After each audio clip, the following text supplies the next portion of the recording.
নমস্কার, কেমন আছেন সবাই? নিশ্চয়ই খুব ভালো আছেন। শুরু করা যাক আজকের ব্লগটা শুরু করার আগে একটু জানিয়ে দিই, আমার একটু গলার অবস্থা খুবই খারাপ হয়ে গেছে।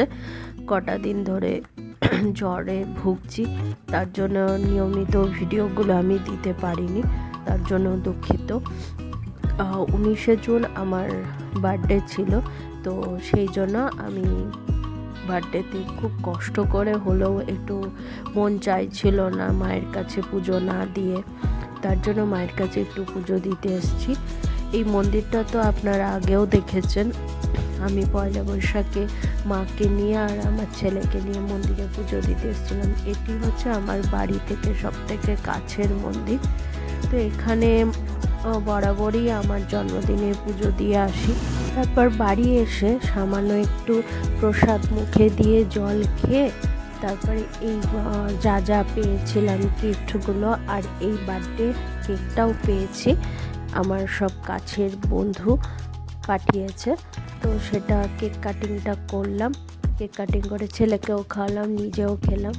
তো আমার চেহারাটা ইগনোর করুন আপনারা। হ্যাঁ, আগেই বলেছি যে আমি কটা দিন ধরে ভীষণ ভুগছি। তারপর ছেলে নাচর বান্দা গিফটগুলোকে ওপেন করার জন্য, তো সেই গিফটগুলো নিয়ে বসে পড়েছে। তো আপনাদেরও দেখাচ্ছি যে আমি কি গিফট পেয়েছি জন্মদিনে। তো সবটা এখনও কমপ্লিট হয়নি, বাকি আবার আরও পেয়েছিলাম, তো সেগুলো দেখাবো। তো এইগুলো প্রথমে যা যা পেয়েছি সেগুলো দেখাচ্ছি। এই গিফটগুলোর মাধ্যম দিয়ে সকলের ভালোবাসা আমার মনের মণিকোঠায় সারা জীবনের মতন তুলে রেখে দিতে পারবো।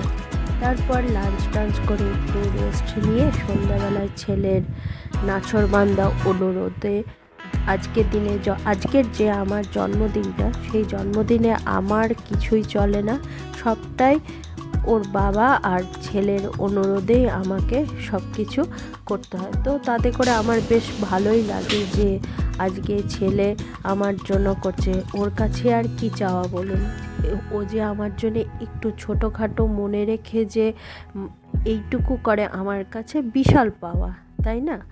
কেক কাটিংয়ের পর তারপর আমাদের ডিনারটা সার্ভ করে দিল। এমনিতেও অনেকটা রাত করেই আমরা বেরিয়েছিলাম। তো আমরা একটু নিয়েছিলাম মাটন বিরিয়ানি আর চিকেন মশলা নিয়েছিলাম, আর একটু রায়তা নিয়েছিলাম, আর লাস্টে একটু সফট ড্রিঙ্কস নিয়েছিলাম।